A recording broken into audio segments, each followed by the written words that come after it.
If your child always needs for you to entertain them, this series is going to show you how to build independence play little by little without forcing it or expecting them to suddenly play alone for 1 hour. Hi, and welcome to Go Play, fostering independent play at home.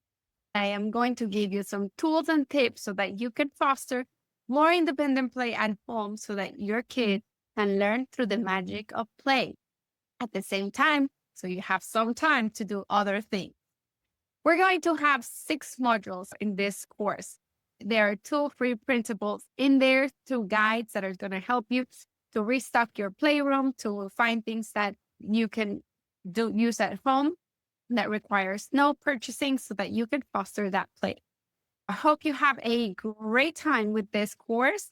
Take it slow. There's a few homeworks along the way, and I can't wait to see your new play environment.